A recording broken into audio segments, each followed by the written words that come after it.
కలిగిస్తాడు దేవుడు అంటే మన ఎడల ఆయనకి ఏదో ఒక ప్రణాళిక, ఉద్దేశం ఉంటుంది. అది గ్రహించి మనము ఆ ప్రణాళిక బద్ధముగా జీవిస్తే మన జీవితంలో ఇంకా దేవుడు కాలాన్ని పెంచుతాడు, సంవత్సరాలు పెంచుతాడు, ఆయుష్ను పెంచుతాడు, ఇంకా ఎన్నెన్నో ఘనకార్యాలు దేవుడు మన జీవితంలో చేస్తాడు. అయితే ఒక తీర్మానంతో మనం బ్రతకాలి. గట్టిగా చెప్పండి హల్లెలూయా.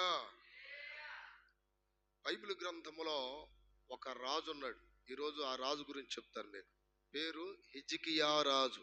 ఏ రాజు చెప్పండి? హిజ్కియా రాజు. ఈ రాజుకి మరణకరమైన ఒక జబ్బు వచ్చింది. ఆ జబ్బు ఏంటంటే క్యాన్సర్ జబ్బు. అతని శరీరములో ఈ గుప్పిడి బట్టి అంత లొట్టబడిపోయింది క్యాన్సర్ వల్ల. ఈ చెయ్యి దూరి అంత మందం. రోజుకి 2 కేజీలు జంతు మాంసాన్ని బాగా కైమలా కొట్టి ఆ శరీరంకు ఉన్నటువంటి రంధ్రానికి లోన పెట్టి గుడ్ల కట్టి టేపులు వేసేవాళ్ళు. ఆ క్రిములు అనేది ఈ మాంసాన్ని తిని అతని శరీరాన్ని వదిలేసాయి. అలాంటి భయంకరమైన క్యాన్సర్ పుండు. అతను చూయించుకోవడానికి దేశంలో ఉన్నతమైన డాక్టర్లు ఉన్నారు, మంచి స్పెషలిస్టు డాక్టర్లు ఉన్నారు. అయినను దేవుడు ఎందుకనో అతన్ని స్వస్థపరచల.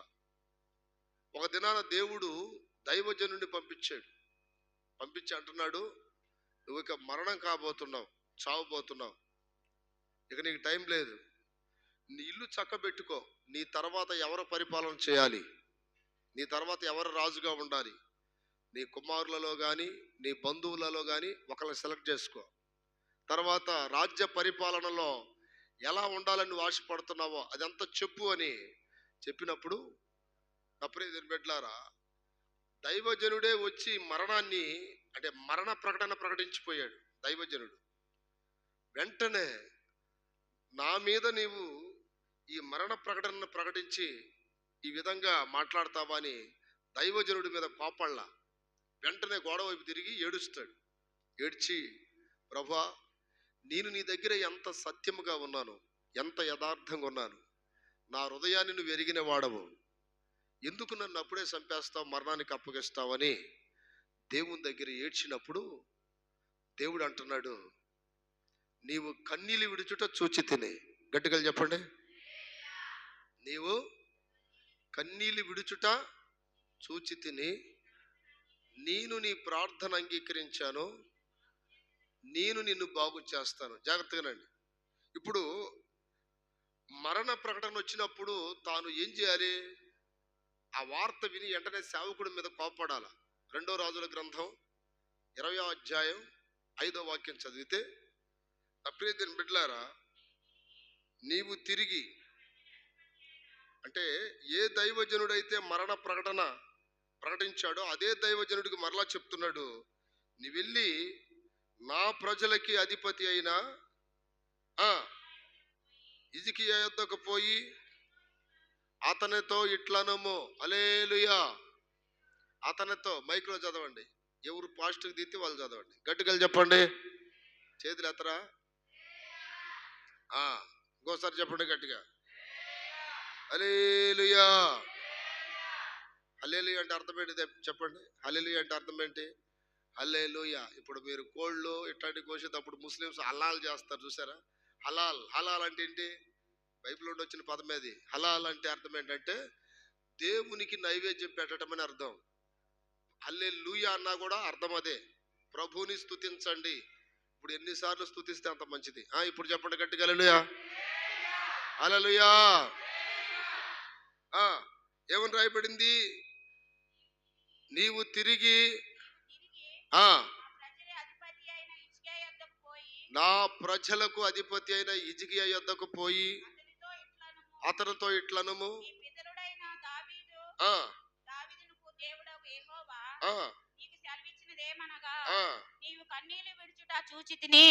చూడండి, నీవు కన్నీళ్లు విడుచుట చూచి తిని. చూడండి, అతనికి మరణకరమైన రోగం వచ్చినప్పుడు, చావబోతున్నావని దేవుడు చెప్పినప్పుడు అతడు చేసిన పని ఏంటంటే మొట్టమొదటిగా దేవుని వైపు తిరిగి కన్నీళ్ళు విడిచాడు. భార్య దగ్గర కాదు, పిల్లల దగ్గర కాదు, దేశాన్ని పరిపాలిస్తున్న సైనికుల దగ్గర కాదు. ఇక్కడ గమనించాలి, మనకు ఏ బాధ కష్టం వచ్చినా ముందు ఎడవాల్సింది కన్నీళ్ళు అక్కడ. ఇప్పుడు ఈ వార్త వినగానే దేవుని దగ్గర కన్నీళ్ళు విడిచాడు. దేవుని దగ్గర ఏడుస్తున్నాడు. ప్రభువా, నేను ఎంత నీతిగా బ్రతుకుతున్నా. ఇప్పుడు ఒకప్పుడు పాడైపోయిన వాడినే కావచ్చు, ఒకప్పుడు చెడిపోయిన వాడినే కావచ్చు, ఒకప్పుడు చెడ్డ సాక్ష్యం ఉండొచ్చు, ఒకప్పుడు నా జీవితాన్ని చీకటి కమ్మొచ్చు, ఒకప్పుడు నా బ్రతుకు తారుమారు అయిపోయి ఉండొచ్చు. ఈ రోజు నేను ఎంత యథార్థంగా బ్రతుకుతున్నాను. 3వ వాక్యంలో అంటాడు, 3వ వాక్యంలో 23, నీ ఎదుట చూడండి, ఇప్పుడు అంటున్నాడు యథార్థ హృదయుడనై. ఒకప్పుడు అబద్ధాలతో బ్రతికా, ఇప్పుడు ఎంత యథార్థంగా బ్రతుకుతున్నాను. సత్యముతో నీ సన్నిధిని నేను ఎట్లా నడుచుకుంటునో, నీ దృష్టికి నేను అనుకూలముగా సమస్తము నేను ఎట్లా జరిగించుతునో కృపతో జ్ఞాపకం చేసుకో. జాగ్రత్తగా. హల్లెలూయా.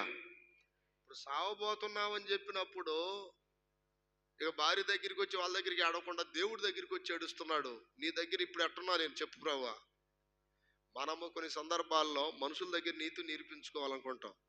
మనుషులేమి నిన్ను బ్రతికించలేరు, మనుషులేమి నిన్నేం చంపలేరు. ఆ మరణ శాసనం కూడా దేవుడి దగ్గర నుండి రావాల్సిందే మనల్ని ఎవరైనా ముట్టుకోవాలంటే.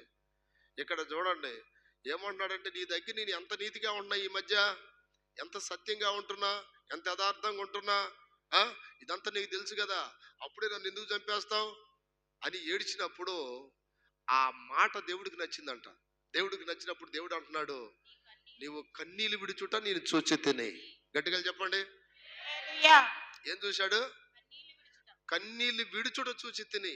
నీ ఆస్తులు చూశానని చెప్పలా, అందాన్ని చూశానని చెప్పలా, నీ పలుకుబడి పరపతి చూశానని చెప్పలా, నీకున్నటువంటి సైన్యాన్ని చూశాను అని చెప్పలా. దేవుడు ఏం చూస్తున్నాడు? కన్నీళ్ళు విడుచుట చూచితిని. నా ప్రియమైన బిడ్డలారా, కన్నీరు విడిచి ప్రార్థన చేస్తే దేవుని హృదయం కరిగిపోద్ది. కన్నీళ్ళు విడిచి ప్రార్థన చేస్తే దేవుడు ఎంతటి కార్యమైనా చేస్తాడు. ఇక్కడ కన్నీటి ప్రార్థన జరిగిన అద్భుతం ఏంటంటే మరణం అనేది అతని ఇంటి గుమ్మాన్ని తట్టింది, ఇక నువ్వు రా అని. కానీ ఆ మరణాన్ని కన్నీటి ప్రార్థన 15 సంవత్సరాలకి నెట్టేసింది ముందుకి. గట్టిగా చెప్పండి. ఎన్ని సంవత్సరాలకి? 15 ఏండ్లు ఈ కన్నీటి ప్రార్థన తన జీవితంలో దేవుడు అంటున్నాడు, నువ్వు కన్నీళ్ళు విడిచుట చూచితిని, నీ ప్రార్థన నేను ఆలకించాను. నీ ప్రార్థన నా దగ్గరికి వచ్చింది, నేను ఇష్టపడ్డాను. తర్వాత నేను నిన్ను బాగు చేస్తాను. ఇంకా 15 సంవత్సరాలు నీకు ఆయుష్ని ఇస్తున్నాను. చప్పట్లు కొట్టాడు గట్టిగా. హల్లెలూయా. ఎన్ని సంవత్సరాలంట? 15 సంవత్సరాలు ఇస్తున్నాను నీకు ఆయుష్, బ్రతుకు అన్నాడు. ఇంకా బ్రతుకు. ఈలోపు ఏం చెప్పాడంటే, ఒక అంజూరపు ఆక పండ్ల, ఏమనుంది అక్కడ? అంజూర పండ్ల ఆక, ఈ అంజూరపు ఏమనుందా? చదవ ఎక్కడ? అంజూరపు ఆక పండ్ల దేని స్తోత్రం. అల్లెలు చెప్పండి గట్టిగా. అంజూరపు పండ్లు చదువు. ఒక ముద్దను చేసి తీసుకొచ్చి ఆ పుండు మీద పెట్టినప్పుడు ఆ పుండు దేవుడు బాగు చేశాడు. ఇక్కడ గమనించండి, దేవుడు తలుసుకుంటే హాస్పిటల్ బానివ్వడు, దాని స్తోత్రం. డాక్టర్ల దగ్గరికి వెళ్ళనివ్వడు. ఇతని సిచ్యువేషన్ ఏంటంటే, ఇక మరణకరమైన జబ్బు అది. ఎన్ని హాస్పిటల్లో ఎంత పెట్టైనా చూపించుకోగలిగిన కెపాసిటీ కలిగిన వాడు.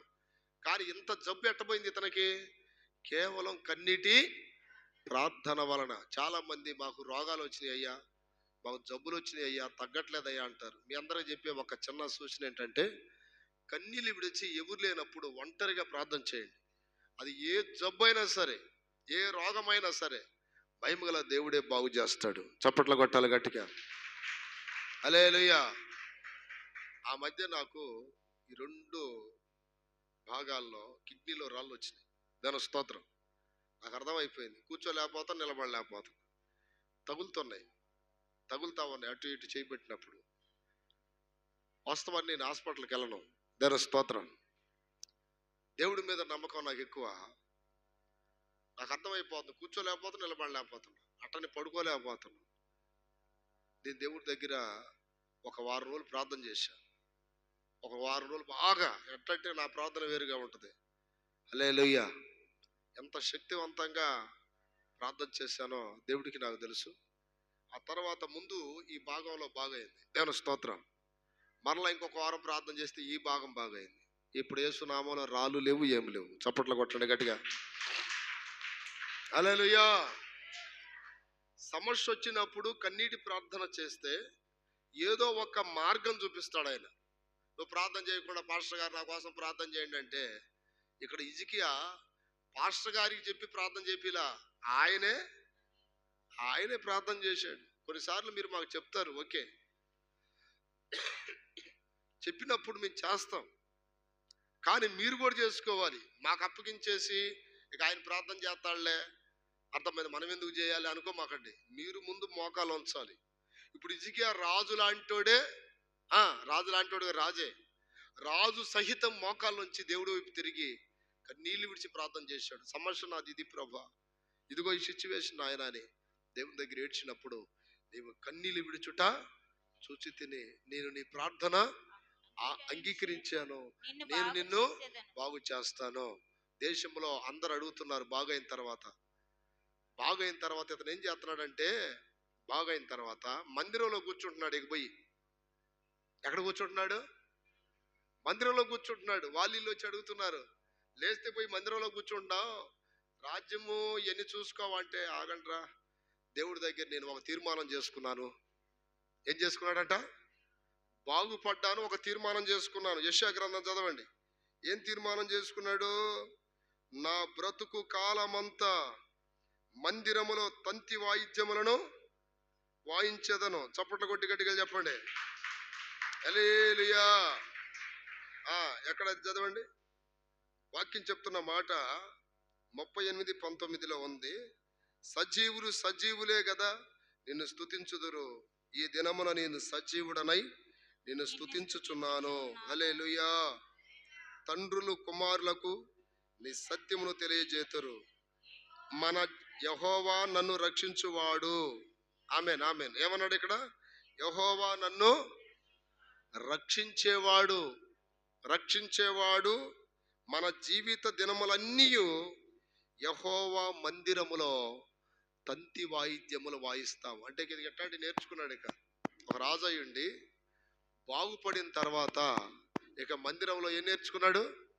వాయిద్యములు నేర్చుకున్నాడంట. ఎందుకని?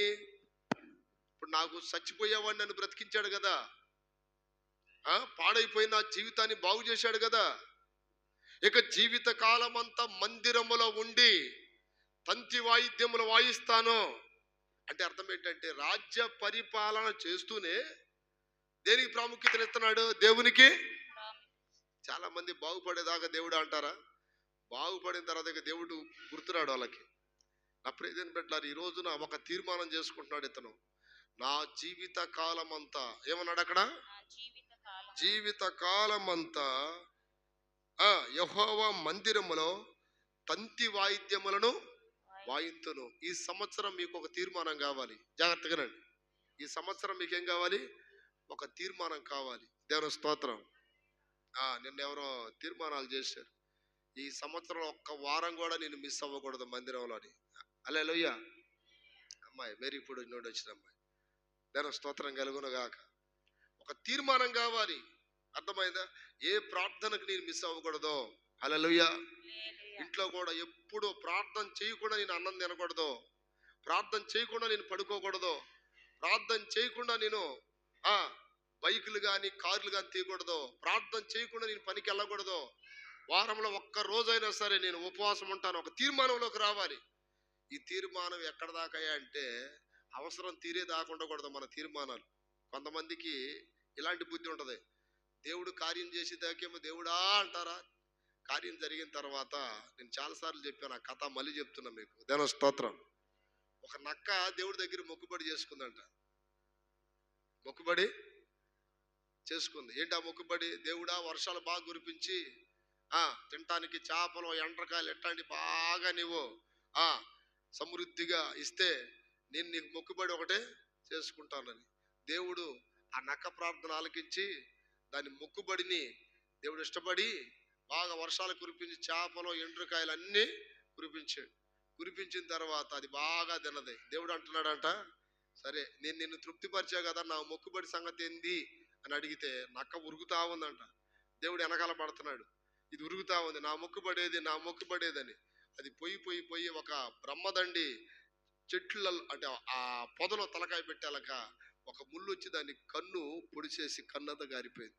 కారిపోయిన తర్వాత బయటకు వచ్చి, అసలు ఏంటయ్యా నీ గొడవ ఏంది, ఏంటి నీ గొడవ ఏంటి, అదేంటి నీ గొడవ, అదే చేపలు ఎండ్రకాయలు ఇట్లాంటివన్నీ కురిపిస్తే నాకు మొక్కుబడి చేస్తానన్నావు కదా, నువ్వు అడిగింది నేను చేశాను, అటైతే నాకు ఇస్తానన్నది ఏది ఆ మొక్కుబడనంటే, ఎంతకు నీవు మొక్కుబడి చేసిన నక్కకి 2 కళ్ళు ఉన్నాయా, ఒక కళ్ళు ఉందా, ఒక కన్ను ఉందా అంటే ఆ 2 కళ్ళు, అటైతే ఇప్పుడు నాకు ఎన్ని ఉన్నాయి చెప్పండి.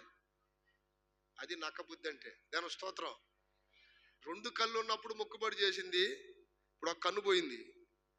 ఓ దేవుడా, నీకు మొక్కుబడి చేసిన నక్కకి 2 కళ్ళు ఉన్నాయి, ఇక్కడ నాకు ఎన్ని కళ్ళు ఉన్నాయి, ఒక కన్ను ఉంది, పో ఆ నక్క వేరే నేను కాదు అన్నట్టుగా. అంటే ఇక్కడ అదే నక్క కన్ను గారిపోయాలకి ఏం మార్చింది, మాట మార్చేసింది.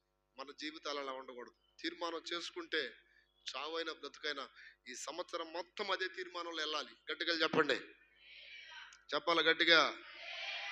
ఇదిగో దీన్ని ముట్టుకోను, దీనిని తాకను, ఈ తప్పు చెయ్యను, ఈ రూట్లో వెళ్ళను అని ఒక తీర్మానం చేసుకోవాలి మనం. ఇక్కడ చచ్చిపోయేవాడిని దేవుడు బ్రతికించిన తర్వాత మన జీవిత దినములన్నీ యెహోవా మందిరములో తంతి వాయిద్యములు వాయింతును. ఒక తీర్మానం. విలువైన వ్యక్తులు మాట మీద నిలబడతారు, విలువైన వ్యక్తులు తీర్మానంలో నిలబడతారు. విలువలేని వ్యక్తులు జొల్లు మాటలు మాట్లాడతారు, అంటారు, నిలబడలేరు. ఈ రోజున మన విలువైన వ్యక్తులుగా దేవుడు మనల్ని మార్చాడు. హల్లెలూయా. ఒక తీర్మానం చేసుకోవాలి, ఈ జీవితం నీది ప్రభువా, ఇక మీదట నేను క్రొత్త జీవితం చేస్తాను, ఇదిగో నీ వెలుగులో నడుస్తానంటే అప్పుడు దేవుడు నీకు ఒక సంవత్సరం ఇచ్చిన దానికి ఒక పరమార్థం ఉంది. నువ్వు ఇన్ని సంవత్సరాలు నువ్వు పొందుకున్నా నీ బ్రతుకు మారకపోయింది అనుకోండి, దేవుడు కోపం వస్తుంది. ఒక రోడ్డు ప్రక్కన ఒక అతను కూర్చొని బైబిల్ చదువుకుంటున్నాడంట. కూర్చొని బైబిల్ చదువుకుంటా ఉంటే ఒక పెద్ద ధనవంతుడు సూట్ కేసు తీసుకుని వెళ్తూ, ఇక్కడ కూడా వచ్చిందా మాకు ఈ దరిద్రం, రోడ్డు ప్రక్కన కూర్చొని ఏం చదువుతున్నావు నువ్వు, ఆ బైబిల్ ఎక్కడికి తీసుకొచ్చారు అది ఇది అని అంటే, అయ్యా ఈ బైబిల్ వల్ల నా జీవితం మారింది, దేవుని స్తోత్రం, ఈ బైబిల్ వల్ల నా జీవితం మారింది, అందుకని నేను దీన్ని చదవకుండా ఉండలేకపోతున్నాను, ఇది అన్నాడట ఒక రోడ్డు ప్రక్కన ఒక వ్యక్తి.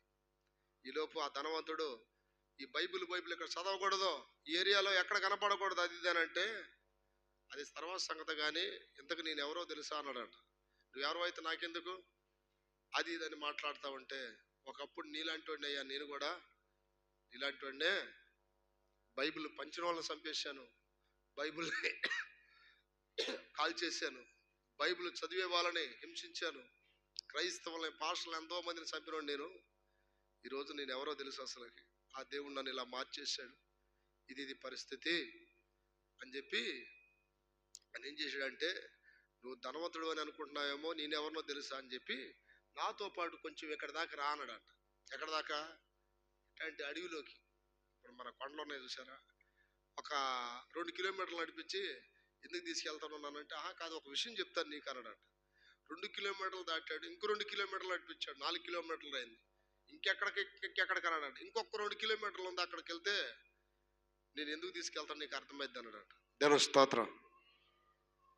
మొత్తం 2 3 రోజులని 6 కిలోమీటర్లు నడిపించిన తర్వాత ఒక పాడుపడ్డ ఒక ఇల్లు కనపడిందంట.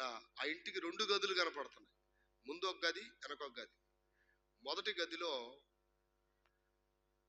బంగారం, తర్వాత డబ్బు, తర్వాత విలువైన వజ్రాలు, రత్నాలు ఎన్నో ఒక పెద్ద పోగేసి పట్టగప్పున్నాయంట. నీకు ఎన్ని కావాలో అన్ని తీసుకో, దాంట్లో లోన వెళ్ళి గదిలో చూడు అన్నాడంట. లోన వెళ్ళి గదిలో చూస్తే మనిషి పుర్రెలు, కాళ్ళు, చేతులు, ఎముకలు, ఈ బాడీ పార్ట్స్ మొత్తం లోనున్నాయి. చెప్పాడంట, నేను ఎవరో అని అడిగావు కదా, అక్కడ ఎంతమంది అస్థి పంజరాలు ఉన్నాయో ఆ అస్థి పంజరాల వాళ్ళందరూ చంపింది నేనే. ఈ వెండి బంగారాలు రత్నాలు ఇవన్నీ ఎవరియో తెలుసా? ఈ మార్గములో వెళ్తున్నటువంటి పెద్ద పెద్ద ధనవంతులందరూ ఈ డబ్బుకి ఆశపడి, ఈ ధనానికి ఆశపడి, ఈ బంగారు వజ్రాలకు ఆశపడి వాళ్ళందరిని చంపి అడవిలో తీసుకొచ్చి ఎవరి కంటికి కనపడకుండా పాతి పెట్టాను. ఈరోజు నా బ్రతుకును మార్చింది ఎవరంటే ఈ బైబిల్ గ్రంథం అన్నాడు. చప్పట్లు కొట్టండి గట్టిగా. హల్లెలూయా. నువ్వు నన్ను ఇందాక అడిగావు కదా బైబిల్ ఎందుకు చదువుతున్నావని. అలాంటి కరుడు గట్టిన ఒక పెద్ద రౌడీ షటర్ నేను. డబ్బు పిశాసి కలిగిన వాడిని. దానిలో నాకు మనశ్శాంతి రాలా, దానిలో నాకు నెమ్మది లేదు. చూసావుగా, ఒక గది నిండా ఉంది డబ్బు, ఒక గది నిండా ఉంది బంగారం, ఇంత విలువైన ఇంటి కూడా నాకు మనశ్శాంతి లేదు. కానీ ఈరోజు నాకు నెమ్మది మనశ్శాంతి ఇస్తుంది ఏంటిది? పరిశుద్ధ గ్రంథం. అందుకని ఇది చదవకుండా నేను ఉండలేను. ఇది అనగానే వాడికి భయం వచ్చిందంట ఆ ధనవంతునికి. ప్రియ దేవుని బిడ్డలారా, ఇది ఎక్కడ జరిగిందంటే ఆఫ్రికా ఖండంలో. దాని స్తోత్రం. ఆఫ్రికా ఖండంలో జరిగింది ఇది. ఈ రోజున మనం ఒక తీర్మానం చేసుకోవాలి. దైవ సన్నిధికి వెళ్ళటం ఎప్పుడు ఒక్క మీటింగ్ కూడా మిస్ అవ్వకూడదు. ఎన్ని పనులు ఉన్నా ఒక తీర్మానం. రెండోది, దైవ గ్రంథాన్ని, వేద పఠనాన్ని అంటే బైబిల్ గ్రంథాన్ని చదవాలి. చదువు లేదయ్యా అంటే చదివించుకోవాలి. ఆ ఎప్పుడో ఒక 3వ 4వ తరగతి చదివిన గుర్తుంది, కొద్దిగా అక్షరాలు అర్థమైతే అన్నప్పుడు దాన్ని డెవలప్ చేసుకోండి. ఇంకొంచెం మీరు చదవంగా మీకు వచ్చిన సలహా పెద్ద బాల శిక్ష అని ఒకటి ఉంటుంది. పెద్ద బాల శిక్ష అని, ఆ పెద్ద బాల శిక్ష ఒకటి కానీ తెచ్చుకున్నారనుకోండి, మీరు దగ్గర 2-3 నెలల్లో మీకు తెలుగు వచ్చేస్తుంది. అది చదివితే దాంట్లో గుణింతాలు ఇట్లాంటివి ఉంటాయి. దాని స్తోత్రం. దాంట్లో ఈ కాగుణింతం, గాగుణింతం, ఇట్లా బండిరా వరకు గుణింతాలు ఉంటాయి. అవి కానీ మీరు కొంచెం కష్టపడి చదవగలిగితే బైబిల్ వచ్చేస్తుంది. దాని స్తోత్రం. ఎందుకంటే నా ప్రియ దేవుని బిడ్డలారా, ఒక తీర్మానంతో మనం బ్రతకాలి. నేను చిత్తూరు ప్రాంతంలో మీటింగ్కి వెళ్తున్నప్పుడు, చిత్తూరులో చర్చి ఏరియా అంటే పెద్ద స్ట్రీట్ అనమాట. అది రోడ్డు ప్రక్కన ఒక ముసలావిడ బొమ్మలు పెట్టుకుని అమ్ముకుంటున్నప్పుడు ఏదైనా ఒక బొమ్మ, ఒక షార్ట్ కొనుక్కొని రూమ్లో అంటించుకోవాలని పోయాం మేము. అవన్నదే, అయ్యా మీరు ఎవరో ఏంటంటే ఇట్ట అని చెప్పాం. మేము దేవుని సేవకులం అమ్మ అంటే, అయ్యా నేను కూడా చర్చికి వెళ్తానయ్యా అది ఇది అని చెప్పి ఒక 10 నిమిషాలు కూర్చోమంది. మమ్మల్ని కూర్చోమని సాక్ష్యం చెప్పింది. నాకు చదివే తెలియదు అయ్యా, మేము చాలా మోటిదాన్ని. అందరూ బైబిల్ చదువుతుంటే నాకు ఆశ కలిగేది. ఒకరోజు పాస్టర్ గారి దగ్గరికి వెళ్ళి, అయ్యా బైబిల్ చదవటానికి, వాక్యం చదవటానికి నాకు కొంచెం ప్రార్థన చేయండి అని అడిగాను.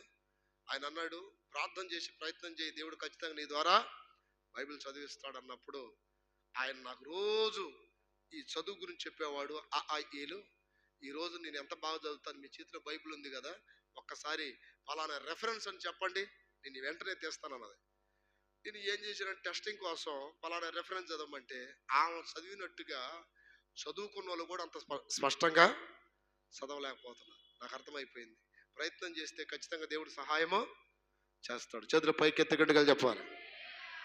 వాక్యం చదవటానికి ఒక తీర్మానం చేసుకోవాలి. దాని స్తోత్రం కలుగునగాక. వాక్యం చదవటానికి ఒక తీర్మానం చేసుకోవాలి. ఇంకా కొన్ని తీర్మానాలు ఉన్నాయి. యెహోషువ ఒక తీర్మానం చేశాడు. 25 యెహోషువ గ్రంథం 25:15 15:25 25:15 15:24 ఒక తీర్మానం చేసుకుంటున్నాడు. ఏమని?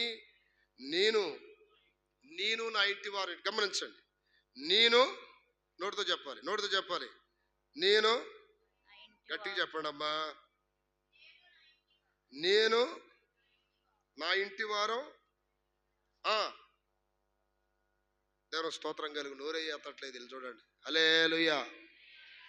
నేను నా ఇంటి వారు యెహోవాని సేవించదము. ఒక తీర్మానం చేసుకున్నాడు. ఇప్పుడు యెహోషువ ఒక గొప్ప నాయకుడు. మీరు ఏ దేవుళ్ళను ఆరాధిస్తారో నాకు తెలియదు, ఏ దేవతలను ఆరాధిస్తారో నాకు తెలియదు, కానీ నేను నా ఇంటి వారంటే నా భార్య పిల్లలు మాత్రం యెహోవాని సేవిస్తాం. ఒక తీర్మానం. అప్పుడు దీని బిడ్డలారా, ఈ సంవత్సరంలో అన్య కార్యాలకు వెళ్ళకూడదు. మనం అన్య పూజా కార్యాలు, అన్య దేవతలు, అన్య విగ్రహాల దగ్గరికి వెళ్ళకుండా జాగ్రత్త పడాలి. జాగ్రత్త పడకపోతే సాతానుడు మోసం చేస్తాడు. ఒక తీర్మానం చేసుకోవాలి. కొంతమంది మనం అట్లాంటి వాటికి ఇష్టపడకపోతే మనల్ని ఏదో అనుకుంటారని మీరు బాధపడతారు. నిజమే. నేను ఒక విషయం చెప్పమంటారా? చిన్న విషయం. నేను కుంట అవతల, మార్కాపురం కుంట అవతల, ఆ ఊరి పేరు పోతంపల్లి అనే ఊరిలో మీటింగ్ పెట్టి వస్తున్నా. ఆ రోజు నైట్ మీటింగ్ పెట్టి ఉదయాన్నే బయలుదేరి వస్తున్నప్పుడు కొంత దూరం వచ్చిన తర్వాత ఒక ఆడపిల్ల బొమ్మ విగ్రహం రైట్ సైడ్లో విగ్రహం కట్టారు, చిన్న పిల్లది. అక్కడ ఆపి కొంచెం కాలకృత్యాలు మొహం అయి కడుక్కుందామని ఆపాం. అన్నాను, ఇంత చిన్న వయసులో పిల్ల ఎలా చనిపోయింది అది ఇది అన్నప్పుడు మమ్మల్ని మీటింగ్ పిలిపించినటువంటి ఆ బ్రదర్ మాతోనే ఉన్నాడు. అన్న ఏం లేదు, ఆ పిల్ల చనిపోలేదు, చంపేశారు. ఎందుకు చంపేశారంటే పెద్దోళ్ళకి గొడవైంది. పెద్దోళ్ళ మీద ఉన్నటువంటి కక్షతో పిల్లని చంపేశారు. ఇది జరిగింది, పాపం ఆ అమ్మాయికి అపశుభం ఏం తెలియదు అని చెప్పినప్పుడు నాకు ఒక ఆలోచన వచ్చింది. సాతానుడు కూడా దేవుడి మీద కోపంతో మనల్ని ఏదో ఒకటి చేయాలని చూస్తాడు. ఇప్పుడు దేవుడు అన్ని స్థలాలకు వస్తాడా చెప్పండి? ఇప్పుడు సినిమా హాల్లోకి వెళ్తావు, సినిమా హాల్లోకి వస్తాడా దేవుడు? చెప్పండి చెప్పండి, నోటితో చెప్పండి. వస్తాడా? లేకపోతే ఎక్కడన్నా ఒక లాడ్జీకి వెళ్తావు పాపం చేయడానికి, అక్కడికి వస్తాడా? ఒక క్లబ్కి వెళ్తావు వస్తాడా? ఎక్కడైనా మందు షాప్కి వెళ్తావు వస్తాడా? రాడు కదా. ఇప్పుడు ఆయన లేని స్థలములో నీకు శత్రువు ఎవరు ఉంటారు? సాతానుడు ఉంటాడు. అక్కడ వాడు నీకు ఏదైనా చేయగలడు. ఇక్కడ పిల్లను చంపింది ఎవరయ్యా అంటే వాళ్ళ నాన్న శత్రువులు ఆ అమ్మాయిని చంపేశారు. ఎందుకనంటే తండ్రికి కడుపు కోత కావాలి, ఆ కడుపు వేదన పడాలని. ఇది అన్నప్పుడు నాకు అర్థమైంది, కొన్ని సందర్భాలలో మనము దేవుడు నిలబెట్టిన స్థలములో ఎల్లమన స్థలంలో ఉంటే మనకి ప్రొటెక్షన్ ఉంటుంది. అర్థమైందా? దేవుడు ఉన్న మన స్థలములో ఎల్లమన స్థలంలో ఉంటే దేవుడు మనల్ని కాపాడుకుంటాడు. కానీ దేవునికి ఇష్టం లేని స్థలాలకు వెళ్ళామనుకోండి, దేవుడు మనల్ని కాపాడలేడు. అలాంటప్పుడు ఏదైనా జరగవచ్చు. ఒక తల్లి నన్ను అడిగింది, అయ్యా పలానా చోట దినం ఒకటి జరుగుతుంది, వెళ్ళొచ్చా అన్నది. నేను అన్నాను, ప్రార్థన అయితే అలాంటి తప్పులేదు, ఈ దినాలు బొనాలు మనకు లేవు కదమ్మా అన్న. పాస్టర్ గారు చెప్తే అట్నే చెప్తుంటానులే పదా అని చెప్పి ఆ భర్త ఏం చేశాడు, తీసుకెళ్ళాడంట. తీసుకెళ్ళిన తర్వాత 3 రోజులకు నాకు ఫోన్ చేసింది. ఆ ఫోన్లో ఏదో ఎక్కడో తేడా వినపడుతుంది నాకు. ఒకసారి వచ్చి ఇంటికి వచ్చి ప్రార్థన చేయాలన్నది. ఏమైంది అన్న? నువ్వు చెప్పినా వినకుండా మేము పోయామయ్యా, నువ్వు చెప్పినా వినకుండా పోయాము, దినం జరుగుతుంది, అక్కడ ఫౌండేషన్ ఒకటి వేసారు, ఆ ఫౌండేషన్ మీద నిలబడ్డాను, మొహం కడుక్కుంటున్నట్ట ఒక సుడిగాల్లాగా వచ్చేసి నన్ను వెనక్కి నెట్టేసింది, కింద అన్ని సైజు రాళ్ళు ఉన్నాయి, ఎట్టనో అప్పుడు దాకా ఒక 10 మంది ఆడ కుర్చీలో కూర్చొని ఉన్నారు, దాని పక్కన రాళ్ళు ఉన్నాయి, ఇట్ట పడగానే ఎల్లిలి పడిపోయానయ్యా, 3-4 కుర్చీలు ఇరిగిపోయినాయి. ఇది పరిస్థితి. చివరిలో ఆ సైజు రాయి నా తలకు తగిలిందయ్యా, తలకాయ పగిలిపోయింది. అయ్యా నువ్వు చెప్పిన మాట వినకుండా పోయానయ్యా, నాకు ఈ గది పెట్టింది అన్నది. దేవ స్తోత్రం. నేను ఎందుకు అంటున్నానంటే కొన్ని దైవికమైన కాని ఉంటాయి, అట్లాంటి మనం తెలివిగా తప్పించుకోవాలి. గట్టిగా చెప్పండి హల్లెలూయా. ఒక తీర్మానం. మరి కొంతమంది ప్రశ్నిస్తారు, ఒకరు చనిపోతే వెళ్ళొచ్చా అని. చనిపోతే వెళ్ళినట్టు తప్పే ఉంది, చూసి రావచ్చు, ఏం పర్వాలేదు. కానీ అక్కడ జరిగే అన్య కార్యాలు మనం చేయకూడదు. ఇప్పుడు కొంతమంది నన్ను అడుగుతారు, అయ్యా వాళ్ళు అన్యులు కదా. అన్యులు అయితేనేమి మనిషిని మనిషిగా చూస్తాం మనం అంతే. ఇప్పుడు ఎవరైనా సరే, ఎవరైనా పెళ్ళిళ్ళైనా ఇంకోటైనా దేవునికి విరుద్ధమైన కార్యాల్లో మనం పాల్గొనకూడదు. కానీ మామూలుగా చూసి మాట్లాడితే తప్పేం కాదు. దాని స్తోత్రం. దానికి బైబిల్ ఏమీ తప్పని చెప్పదు. మనిషి చచ్చిపోయాడు, చూసి వచ్చాను, తప్పేముంది? ఏమైంది? వాళ్ళు హిందువులు అయితే మనకేంటి, ముస్లిమ్స్ అయితే మనకేంటి? ముందు ఆయన మనిషి అని గుర్తుపెట్టుకోవాలా. అతను ముస్లిమా, హిందువా, క్రిస్టియనా ఈ కాదు, అతను ఒక మనిషి. హల్లెలూయా. చూసి వస్తే తప్పేమీ లేదు ఎవరినైనా. కానీ వాళ్ళు దినాలు బోనాలు అయ్యి అని జాతరలు అయితే వాటిలో మేము పాల్గొనమండి అని చెప్పాలి. దేని స్తోత్రం కలుగునగాక. అప్పుడు ఏంటంటే వాళ్ళకి అర్థమైపోద్ది ఇది పరిస్థితి అని. కొంతమందికి అన్నిలకి పెళ్ళి అయింది, అన్నిలకి పెళ్ళి అయితే మామూలు పలకరించేది తప్పేం కాదు. అన్నిలు అన్నకో ఒక ఫ్రెండ్ ఉన్నాడు, వాడు అన్యుడు, అర్థమైంది. ఆ పెళ్ళి అప్పుడు మేము ఉండమండి, అవన్నీ వాక్యానికి విరుద్ధం, మేము చేయకూడదు. అయ్యి మీ పెళ్ళైన తర్వాత అది పెళ్ళికి ముందు వచ్చి కలిసి ఇది ఒక గిఫ్ట్ తెచ్చాము తీసుకోండి అని, అటు ఇది తప్పేం కాదు. అది అర్థమైందా? చాలా మంది క్రైస్తవ్యాన్ని చెడ్డ పేరు తెస్తుంది ఇక్కడే. అమ్మో యేసయ్యని నమ్ముకుంటే ఆడకెళ్ళొద్దు, ఏడకెళ్ళొద్దు అంటారంటే ఎక్కడికి వెళ్ళొద్దు అని చెప్తుంది. దేవుడికి విరుద్ధమైన పనులు చేయొద్దు. ఇప్పుడు పెళ్ళయింది, పెళ్ళైన తర్వాత పెళ్ళికి ముందు వెళ్ళి చూసిరా, తప్పేముంది? వాళ్ళకి ఏదన్నా ఇవ్వాలంటే ఒక డ్రెస్సో ఏదో ఒకటి గిఫ్ట్ ఇవ్వండి, తప్పేముంది? వాళ్ళు హిందువులా ముస్లిమ్స్ అనేది కాదు, ఇక్కడ మనం ప్రేమిస్తున్నాం. మా పెళ్ళికి మీరు ఉండలేదు ఏంటంటే పెళ్ళికి ఉండం మేము, ఆ కార్యక్రమాలు మేము వినకూడదు, అవి మేము చూడకూడదు అని చెప్తాం. అయితే ఇక్కడ ముందు పరిచయం అయ్యి మనం కలిసి వస్తే తప్పేమీ కాదు. గట్టిగా చెప్పండి. చేతులు ఎత్తి చెప్తున్నారు ఏం చూడండి. నా మాట అర్థమైందా మీకు? ముందు కానీ వెనక కానీ వెళ్ళి పలకరించి వస్తే తప్పేమి కాదు. అట్టని వాళ్ళేం దుర్మార్గులు పాపులేం కాదు. వాళ్ళ సిద్ధాంత ప్రకారం వాళ్ళు అలా చేసుకుంటున్నారు. మా సిద్ధాంతాలు ఒప్పుకోవు ఇట్లాంటి వాటికి అని అట్లా చెప్పండి. అట్టుంటే మీకు ఏమి ఇబ్బంది ఉండదు. అట్టని వాళ్ళతో పాటు ఆ పెళ్ళప్పుడే కూర్చొని అక్కడ ఎగురుతా ఆ తరంబరాలు వేస్తా ఈ చేస్తాడు, ఈ దరిద్రాలు మాత్రం మీకు ఇబ్బంది అవుతాయి. దేవుని స్తోత్రం. ఇప్పుడు అది చెప్తున్నాడు ఇక్కడ, నేను నా ఇంటి వారు యెహోవాని సేవించేదాము. హల్లెలూయా చెప్పాలి గట్టిగా. నువ్వు ఒక్కడవేనా? ఒక్కదానివేనా? నా కుటుంబం అంతా దైవ సన్నిధిలో ఉండాలి. దావీదు అంటాడు, అయ్యా నీ దగ్గర నేనేం కోరుకోవట్లేదు, నిత్యము నా కుటుంబం ఎక్కడ ఉండాలి? నీ సన్నిధిలో ఉండునట్లు దానిని ఆశీర్వాదించు. పోయిన సంవత్సరం ఒక్కడనే వచ్చా. ఈ సంవత్సరం నా కుటుంబం అంతా నీ సన్నిధిలో ఉండాలి. చిన్న విషయం చెప్తాను. ఆ మధ్య ఒక తల్లిదండ్రులు ఇంటికి ప్రార్థనకు వచ్చారు. ఇంటికి పోయాల కొడుకు చెరిగిపోయింది. ఎందుకు ఇరిగింది అంటే వాడు కోతి కొమ్మ వచ్చి ఆడటానికి ఆటలకు వెళ్ళాడంట. వీళ్ళేమో సంతోషంగా దేవుని ఆరాధించారు. ఇంటికి పోగానే వాడు చెయ్యి ఇరిగిపోయిన తర్వాత, అయ్యా వాడు చెయ్యర కొట్టుకున్నాడు అయ్యా, ప్రార్థనకి వెళ్ళి అంటే ప్రార్థన చూసుకుని వెళ్ళేసరికి అని అన్నారు. ప్రార్థనకు వచ్చి ఇంటికి బాగానే ఎందుకు జరిగింది ఆ కీడు? ఎందుకు జరిగింది? మిమ్మల్ని బాధ పెట్టడానికి మీ పిల్లల మీద సాతాను దాడి చేస్తాడు. అందుకని తన్ని తీసుకురండి మందిరానికి. దేవుని స్తోత్రం కలుగునుగాక.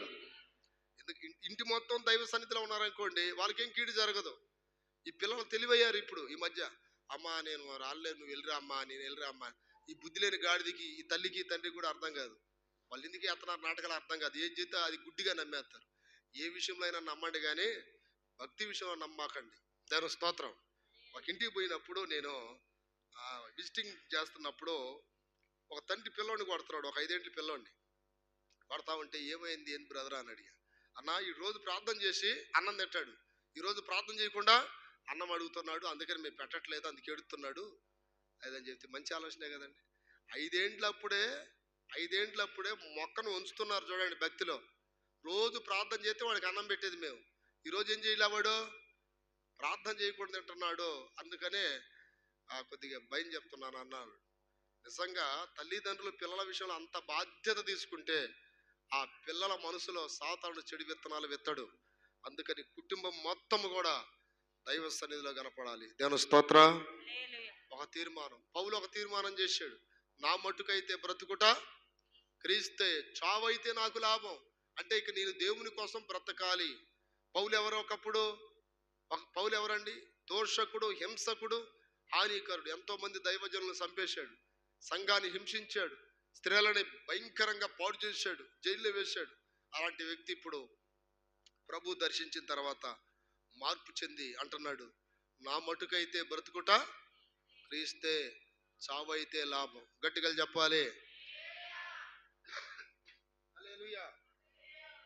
మీలో కొంతమంది బాప్తిసాలు పొందారు, జాగ్రత్తగా.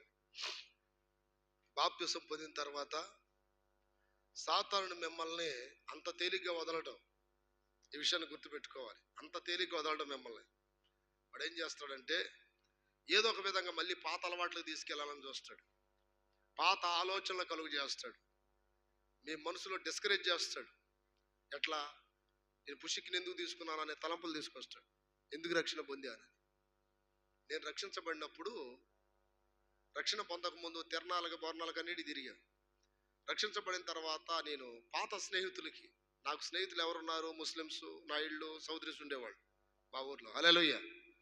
నేను దూరం కూర్చుంటా ఉంటే వాళ్ళు నన్ను ఎగతాళి చేయడం ప్రారంభించాను. అబ్బో వీడు భక్తుడు అయిపోయాడు అబ్బా అట్టా ఇట్టా అని. దగ్గర 3-4 నెలలు అట్లానే బాధ పెట్టారు.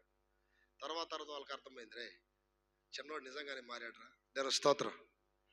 మనం ఏదో జోక్ చేస్తున్నాం కానీ లేదు నిజంగానే మారిపోయాడు అదని చెప్పి, ఆ తర్వాత వాళ్ళ అన్న మాట ఏంటంటే, నిన్ను అర్యా అని పిలవటానికి కూడా మాకు నోరు రావట్లేదు, ఎందుకనంటే నువ్వు చాలా మార్పు వచ్చేసింది అని చెప్పి, అయ్యా దుర్మార్గులు మేము, మా కోసం కూడా యేసయ్యకి ప్రార్థన చేయండి అంటే మార్పు రావాలి.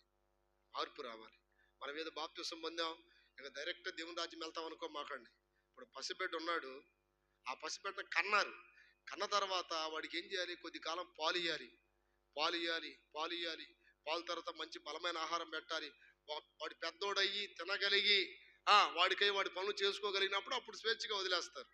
వాడికై వాడు తినగలడయ్యా, వాడికై వాడు నడవగలడు, వాడికై వాడి పనులు అప్పటిదాకా మీరు కొద్దిగా జాగ్రత్తగా ఉండండి. దాని స్తోత్రం. స్నేహితులు మిమ్మల్ని పాడు చేస్తారు. స్నేహితులు ఏం కాదు రారా, అదేముందిలే కానీ వాళ్ళు చెప్తారు. ఏం భారతం చెప్తారు చెప్పమంటారు? మీకు చెప్పే భారతం ఏంటంటే వాళ్ళు ఇదిగో ఈ కాలేజీలో కూడా బాప్తిసం పొందరా, వాడు కూడా వారం గుంటూరు ప్రార్థనకి వెళ్తాడరా, రోజు తాగొస్తాడరా, మీరు కూడా తాగంటారా, ఏం కాదురా ఇదే పాస్టర్లు అట్నే చెప్తారా. మన దగ్గర ఒకడు బాప్తిసం పొందాడు, పేరు జైపాల్. జాగ్రత్తగానండి. అతను ఎవరో తెలుసా?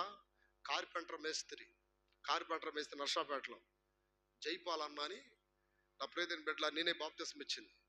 ఆయన భార్య లక్ష్మి, ఆయన కొడుకు కోళ్ళు కూడా వచ్చారు నిన్న ఆల్ నైట్. అప్పుడు ఏం జరిగిందంటే వాళ్ళు చిన్నపిల్లలు, 2 కూతుర్లు 1 కొడుకు. బాప్తిసం పొందిన తర్వాత 4 ఏండ్లు బాగున్నాడు ఆయన. ఎన్నేండ్లు? ఈ 4 ఏండ్లలో అన్ని దురలవాట్లు మానుకోవటం వలన నర్సాపేట శ్రీనివాస్ కాలనీలో 2 ప్లాట్లు స్థలం కొన్నాడు, ఇల్లు కొట్టాడు. తర్వాత అపార్ట్మెంట్లలో చెక్క పని మేస్త్రి అతను. రోజుకి అతనికి స్టార్టింగ్లో ఒక 800 కూలి. ప్రతి దాంట్లో నమ్మకంగా దశమా భాగం ఇచ్చేవాడు. శని ఆదివారాలు నమ్మకంగా వస్తుండేవాడు. ఒకరోజు నన్ను అడిగాడు, అన్న కొంతమంది బజార్ కూలీలను పెట్టుకుంటాను, నాకు పెద్ద పనులు వస్తున్నాయి అన్నాడు. పెట్టుకో అన్న. ఒకరోజు పెద్ద అపార్ట్మెంట్ వచ్చింది. ఉయ్యూరు దగ్గర అడితి ఒకటి ఉంటే 25 లక్షలకి మెటీరియల్ కొనాల్సి వచ్చింది. ఆ ఓనర్ ఇతను నమ్మి, ఆ బిల్డింగ్ అతను నమ్మి అతని చేతిలో పెట్టి వెళ్దాం ఎక్కడ నీకు అనుకూలంగా ఉంటే అడిగిద్దారు. 25 లక్షల మీద అతని కమిషన్ ఎంత ఇచ్చారు తెలుసా? 2,50,000 ఇచ్చారు. నమ్మకంగా ఉన్నాడు, అంచెలంచెలుగా దీవించబడుతున్నాడు. ఒక అపార్ట్మెంట్ నమ్మకంగా చేస్తే ఇంకొక అపార్ట్మెంట్ ఇచ్చారు. 4-5 అపార్ట్మెంట్లు ఒకేసారి పని చేపిస్తున్నాడు 50-60 మందితో. బాగానే ఉన్న ఇతని జీవితంలో ఒక చిన్న సమస్య జరిగింది. ఏం జరిగిందంటే అతనికి బట్టతల అయితే ఒకరోజు, అంటే మామూలు నార్మల్గా ఉండేవాడు, ప్రతిరోజు మాకు ఫోన్ చేసేమనేవాడు. అంటే అన్న ఈరోజు ఎక్కడ ప్రార్థన అన్నప్పుడు, ఆ రోజు సీమోన్ ఉన్నాడా లేదా? సీమోన్ హల్లెలూయా. వాళ్ళ మర్దలోళ్ళ ఊరిలో ప్రార్థన. మాకు ఏ ఊరు మీ మర్దలోళ్ళది? అంబాపురం. ఎక్కడ? చిల్లూరుపేట లైన్లో. వాళ్ళ ఊర్లో ప్రార్థన అయితే అన్నట్టు నేను బయలుదేరి వస్తున్నా అన్నాడు. ఇతనికి పాత స్నేహితులు 4 ఉన్నారు, తాగుబోతు బ్యాచ్. వాళ్ళు ఎక్కడ పోయే వాళ్ళంటే చిల్లూరుపేట నర్సాపేట మధ్యలో అదేది కనపర్తి ఆర్సీఎం చర్చికి వెళ్తారు వాళ్ళు. మిగతా రోజులు ఫుల్ మందు కొట్టడం. ఇట్లా 4 ఏండ్లు బాగుంది. 4 ఏండ్లు వాళ్ళని వదిలేశాడు. చాలా ఎదిగాడు. వినకొండ రోడ్లో 2 ప్లాట్లు కొన్నాడు. ఇక్కడ 2 బాగా దీవించబడుతున్నాడు. వాళ్ళ మేనగోళ్ళకి మేనల్లులకి అందరికి ఎవరు కావాలంటే అది డబ్బులు ఇస్తున్నాడు. ఒక రేంజ్లో ఉన్నాడు మనిషి. ఒక దినాన్ని ఏం జరిగిందంటే ఈ 4 దౌర్భాగ్యులు వచ్చేసి, ఏంద్రా ఈ మధ్య కనపట్లేదు అది అంటే, లేదురా నేను బాప్తిసం పొందాను. బాప్తిసం మేము పొందట్లే, కనపరి చర్చికి పోవట్లే, మేము ఆర్సేమో భక్తే మందే అన్నారంట. దిన స్తోత్రం. భక్తే మందేరా. ఏదో ఒక ఆదివారం కూడా కాసేపు అట మనశ్శాంతి కూర్చొని వస్తాం మనం, అంతేగాని మన అలవాట్లు మానుకుంటామైంది అనగానే మేము ఇన్ని రోజులు చెప్పిన అన్ని ఏమైపోయినాయి? తుస్సుమనిపోయింది గాలి. దాని స్తోత్రం. ఒకరోజు అయ్యగారు శుభ్రంగా జారిపోయాడు. జారిపోయిన తర్వాత భార్య వచ్చి, అన్న ఇది పరిస్థితి ఇది అని అంటే, పిలిచి 2 సార్లు చెప్పాను, నువ్వు దారిపోతున్నావు, వద్దు నాయనా, నీ మంచిగా చెప్తున్నా నేను. నువ్వు పనోడిగా ఉన్న స్థాయి నుండి ఈ రోజున పెద్ద ప్లాట్లు కొనే స్థాయికి దేవుడు తీసుకెళ్ళాడు. ఒక ప్లాట్ 50 లక్షలు 60 లక్షల రేంజ్ అనమాట ఇప్పుడు అతనిది. ఈలోపు ఇది కొనటమే కాదు, పెద్ద లారీ కూడా కొన్నాడు 39 లక్షలు పెట్టి. లారీ డ్రైవర్ని పెట్టాడు. బాగా ఉంది ఒక రేంజ్. అంత బైకులు కారు అన్నీ ఒక రేంజ్లో ఉన్న వ్యక్తి. ఈ 4 స్నేహితులు కనపడి ఏం చేశారంటే చిన్నగా మళ్ళీ దింపారు.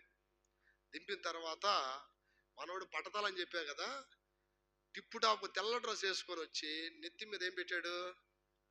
టోపీ పెట్టాడు. ఇగ్గు కాదు, టోపీ పెట్టుకొని వచ్చి మెల్ల ఒక చేని వేసుకుని టిప్పు టాప్ పెట్టి వచ్చాడు నా దగ్గరికి. ఈ లోపు ఈ బ్రదర్లలో ఒక అతను, అన్న ఈడెక్కడో చెడాడన్నా, ఈడెక్కడో పాడైపోతున్నాడు, ఒకసారి పిలిచి గట్టిగా వార్నింగ్ అని అంటే నేను గట్టిగా చెప్పా. ఈ లోపల భార్య కూడా వచ్చి, అన్న చక్కపని దగ్గర ఎక్కడో తేడా పడుతున్నాడు అన్న ఇతను. మా అన్న ఏసీలు మెకానిక్, ఏసీలు బాగు చేస్తాడు. ఒక రోజు మా అన్నయ్య చూశాడంట, ఎక్కడ నర్సాపేట బొరంపేట ఇది ఏరియా. ఇది పరిస్థితి, అమ్మాయి నీ మొగుడితో జాగ్రత్త, ఈడు కొద్దిగా యాసలు ఎత్తున్నాడు ఇక్కడ ఇదని చెప్పగానే, ఏ యాసలు ఎత్తడం మీకు అర్థమైందా? హల్లెలూయా చెప్పండి. ఇది పరిస్థితి, దానికి మొగుడు లేడు, ఎట్ట పరిస్థితి కొద్దిగా ఇదని. ఇవన్నీ చేసింది ఎవరంటే ఆ పాత స్నేహితులే. దేవుని స్తోత్రం. ఇక తర్వాత ఏం జరిగిందంటే, ఇక చర్చికి సరిగా రావట్లా, ఎప్పుడో భార్య పిలవంగా వస్తున్నాడు. ఆ తర్వాత ఏం జరిగింది అంటే, ఇవన్నీ మీకు ఎందుకు చెప్పాలంటే జాగ్రత్తని. దేవుని స్తోత్రం కలుగునగాక.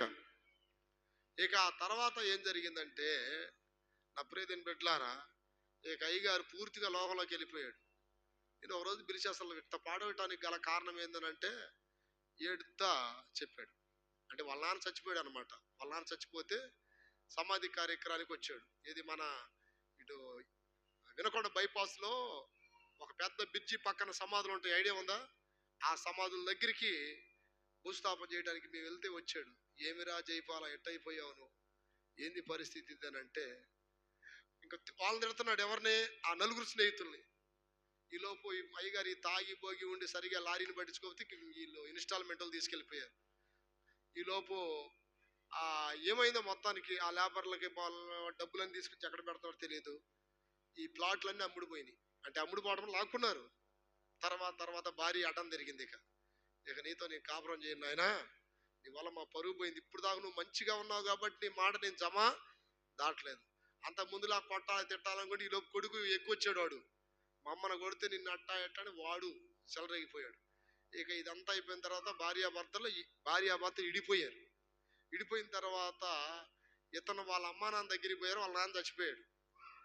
ఈమెమో కొడుకుని పెట్టుకొని ఆ ఇద్దరు కూతుర్లు పెళ్లి చేసింది. ఒక అమ్మాయికి కంచెంచర్ల ఏదో ఇచ్చారు, ఒక అమ్మాయిని మేనలుడికి ఇచ్చారు. ఇక తర్వాత దీంట్లో పడ్డారు అన్ని పోయి. ఒకరోజు వాళ్ళ భార్య నాకు ఫోన్ చేసింది, అన్నయ్య ఇది పరిస్థితి అంటే. అసలు ఏమైంది అక్క, ఏమైంది నీకు కూడా అంటే, మామూలు చాలా భార్యాభర్తలు అన్యోన్యంగా ఉండే వాళ్ళిద్దరు. ఆయన మాట అంటే జమ దాటం. నువ్వు ఈరోజు ఇంత కఠినంగా ఎందుకున్నావంటే, హద్దు దాటిపోయినప్పుడు ఏం చేస్తామన్నా మనం. అతను తాగినప్పుడు నేనేమనలేదు, ఇంకోటి ఏమనలేదు. ఈరోజు పిల్లల కాడ ఏమీ లేకుండా మొత్తం నా సర్వనాశనం చేసి పెట్టాడు. ఇది పరిస్థితి అని అంటే, నా మాటకు లోబడి నేను చెప్పాను, ఒక్కసారి అతను క్షమించు. ఒక్కసారి నేను ఎందుకు చెప్తున్నా ఏంటంటే, పాప క్షమించి మళ్ళీ చేర్చుకున్న తర్వాత బుద్ధితో కూడా అప్పటికైనా సరిగా ఉండాలిగా. అప్పుడే దీని పెట్టారా, రక్తానికి మరిగిన పులి పాపానికి మరిగిన మనిషి అంత తేలిగా మానడు. రక్షణ పొందిన తర్వాత దేవుడు పూర్తిగా బంధకాలు తెంపి పడేశాడు మనల్ని. ఇక వాడి జోలి వెళ్ళకూడదు మనం. హల్లెలూయా. ఇక ఏం జరిగిందంటే, జైపాల నీకు దండం పెడతాను రబ్బాయి, పెద్దవాళ్ళే వయసులో, నీకు దండం పెడతాను, ఇంకా వాడి జోలి వెళ్ళ, మాకు అక్కనే ఎట్టగొట్ట ఒప్పించాను, ఇక జాగ్రత్తగా ఉన్నట్టు సరే నన్నని ఫుల్లుగా దాగి ఏడిచాడు, దొంగ ఏడుపు. ఇక ఆ తర్వాత మళ్ళీ పాత స్థితి, చెయ్యర కొట్టుకున్నాడంట. వత్త ఎక్కడ తాగి బండి తోలితే చెయ్యరగదా అయింది, చెయ్యి ఇరిగిపోయిన తర్వాత కట్టి అన్న ఒక రోజు నా దగ్గర ఒక 100 రూపాయలు ఎత్తావా అన్నాడు. లక్షల మీద నడిచిన నీవు ఈరోజు దేనికి కకృతి పడ్డావు? 100 రూపాయలు. ఇది ఒక బతికేనంటారా అంటే ఏడుతున్నాడు చెప్తే. ఇక ఆ నలుగురు నన్ను ఎటు చేశారు, నలుగురు ఎటు చేశారు. దాని స్తోత్రం కలుగునుగాక. చివరికి ఒక్క తీర్మానం, బలిపీఠం దగ్గరికి రా, ప్రమాణం చేయి, ఇది పరిస్థితి అంటే ప్రమాణం చేశాడు. ఇప్పుడు ఎక్కడున్నారు తెలుసు, వాళ్ళు అన్ని పోగొట్టుకొని హైదరాబాద్లో కొండలు గడుక్కుంటుంది వాళ్ళ భార్య. ఏం గడుక్కుంటుంది? నిన్న నేను లక్ష్మీ విలాస్ బ్యాంకీకి ఫోన్ చేయబోయి లక్ష్మి అని పేరు ఉంటే అక్కగా పోయింది. ఎక్కడున్నారు అక్క అని అడిగా. హైదరాబాద్లో కొండలు గడుక్కుంటున్నాం అన్న. చూడండి, దేవుడు ఇస్తాడు నమ్మి జాగ్రత్తగా ఉండాలి. బైబిల్ వాక్యం అదే చెప్తుంది, దుష్టుల ఆలోచన చొప్పు నడవాక. కీర్తన గ్రంథము 1వ అధ్యాయం, దేవుని స్తోత్రం కలుగునుగాక, 1వ అధ్యాయం. దుష్టుల ఆలోచన చొప్పున నడవక, ఎవరు ఆలోచన చొప్పున నడవక, పాపుల మార్గమున నిలవక. దుష్టుల ఆలోచన చొప్పున మనం నడవక, పాపుల మార్గమున నిలవక, అపహాస్యులు కూర్చుండ చోటును కూర్చుండక, యెహోవా ధర్మశాస్త్రమందు ఆనందించువాడు దివారాత్రము దాన్ని చెప్పండి గట్టిగా. వాళ్ళతో పాటు కొంతమందికి ఇచ్చాం మేము బాప్తిస్తారు. అర్థమైంది? అట్లాంటి తాగుబోతులే. నిన్న మైకులు పెట్టాడు చూడండి, వాడు చిన్నోడు, వాడు ఎంత తాగుపోతాడో మీకు తెలియదు. వాళ్ళ అన్న రాజు, వాడైతే 3-4 ఎకరాలు అమ్మారు వాడి కోసం, వాడు తాగుపోతాడైతే. వాళ్ళ కూతురికి పేరు పెట్టడానికి కాకాని పిలిచారు నన్ను. అంటే నేను చాలా మందికి బాప్తీసాలు ఇచ్చా, వీళ్ళు నిలబడ్డారు, వాడు నిలబడలా, జైపాల్ అనే వాడు స్నేహితుల వల్ల. ఈరోజు నా ప్రియదిని పెట్టారు. ఆ ప్రార్థన పెట్టినప్పుడు నాకు 300 కానికీయడానికి డబ్బులు లేవు వాళ్ళ దగ్గర, కాకాళ్ళు. ఈ రోజున ఇన్నోవా కార్లలో తిరుగుతున్నారు వాళ్ళు. కారణం ఏంటి? ప్రతిదీ కూడా తల్లిదండ్రులు చెప్పేవాళ్ళు, అన్న ఎట్ట చెప్తే అట్టేనండి. దేవుని స్తోత్రం కలుగును గాక. మంచి ఇల్లు కట్టుకున్నారు, 40-50 లక్షలు పెట్టి ఇల్లులు, ప్లాట్లు కొనుక్కున్నారు. ఒక్క రోజుకి అతను వెళ్ళినా వెళ్ళకపోయినా 20,000-30,000 వస్తాయి అతనికి, వెళ్ళినా వెళ్ళకపోయినా. అజాక్ మిషన్లో 2, అర్థమైందా? నన్ను అడిగేవాడు, అన్న ఏం చేయాలి, ఇది పరిస్థితి. నేను చెప్పాను 3 విషయాలు నమ్మకంగా ఉంటారు అబ్బాయి. ఒకటి, నువ్వు దైవ సన్నిధికి నమ్మకంగా రా. రెండోది, ప్రతి దాంట్లో దేవుడిచ్చే సంపాదనలో దశమ భాగం నమ్మకంగా అతి.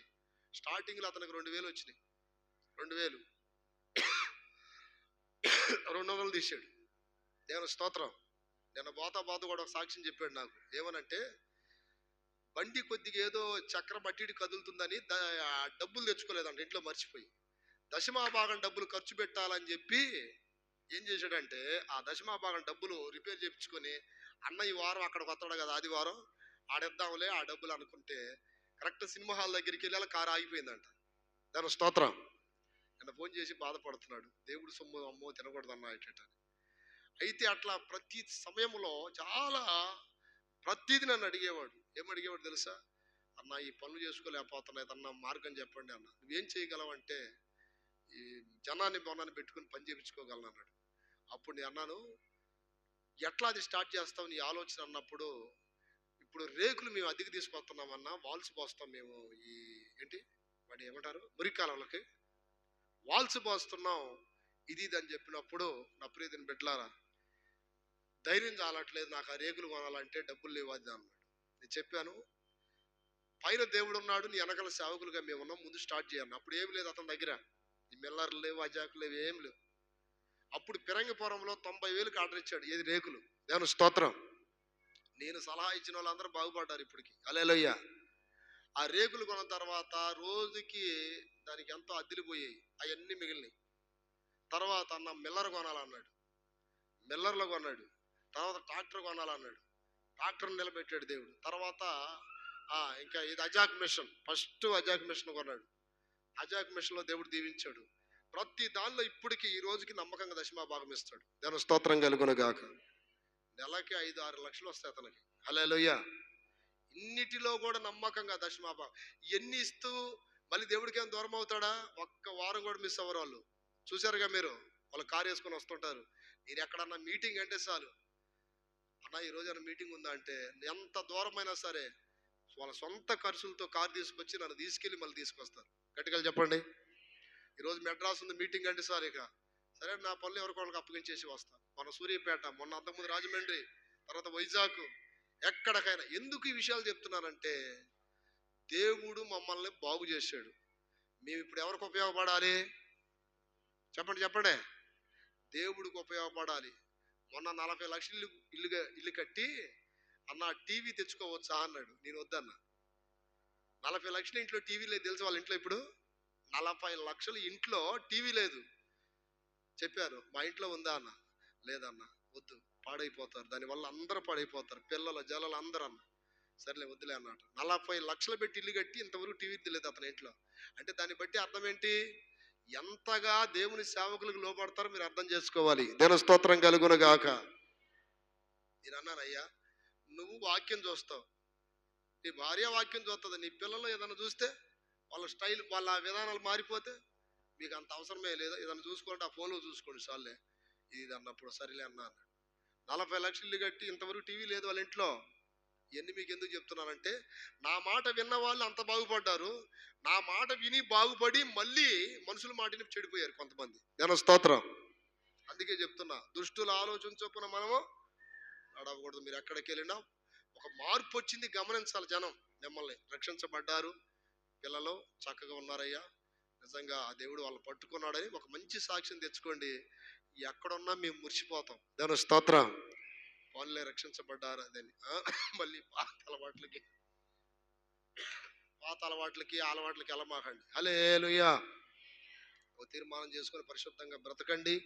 దేవుడు మిమ్మల్ని మీ కుటుంబాలను అత్యధికంగా దీవించును కాక. హల్లెలూయా. ఈ సంవత్సరంలో ఒక్క వారం కూడా మిస్ అవ్వకూడదు. ఒక్క వారం కూడా మిస్ అవ్వకూడదు. ఆదివారం అని ఒక తీర్మానం చేసుకోండి. ఎన్ని ఉన్నా సరే. ఇంకో విషయం ఏం తెలుసా? ఇప్పుడు మేము బొయ్యాలకు మైకులు ఎన్ని పెట్టేది వాళ్ళే. మైకులు గీకులు అన్ని పెట్టేది వాళ్ళే. హల్లెలూయా. ప్రతి వారం వాళ్ళ తమ్ముడు అవుతాడు ఇప్పుడు నన్ను ఎక్కించుకొని పోవడానికి. దాని స్తోత్రం కలుగును గాక. ఇట్లా నమ్మకంగా ఉన్నారు. దేవుడు దీవించాడు. వారి ద్వారా 50-60 మంది బాప్తిసాలు పొందారు అక్కడ ఒడ్డోళ్ళు ఆ తురగపాలెంలో. ఎందుకనంటే ముందున్న వాళ్ళు బాగుంటే వెనకాల వాళ్ళు ఆటోమేటిక్గా మార్పు వచ్చేసింది. అర్థమైందా? అందుకని మీరందరూ అలా ఉండాలని నేను కోరుకుంటున్నా. అందరు లేచి నిలబడండి. స్తోత్రం కలుగును గాక. నా ప్రియ దేవుని బిడ్డలారా, ఈ సంవత్సరం అంతా దేవుడు మిమ్మల్ని దీవించాలి. మీ పనులలో ఆయన కాపుదల ఉండాలి. దేవుడు మిమ్మల్ని కృపాక్షేమాలతో నింపాలి. హల్లెలూయా. చేతులు పైకెత్తి. ఎవరి మాట వినమాకండి. దైవజనుడి మాట, దేవుడి మాట వినండి.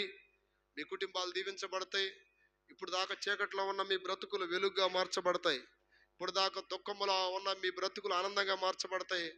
స్తోత్రం. అన్ని విషయాల్లో దేవునికి ప్రథమ స్థానం ఇవ్వండి. దేవుడు లేకపోతే మనం లేం. ఆయన కృప లేకపోతే మనం బ్రతకలేం. మళ్ళా కాపాడేది, బ్రతికించేది, బలపరిచేది, నడిపించేది దేవుడు కనుక హల్లెలూయా.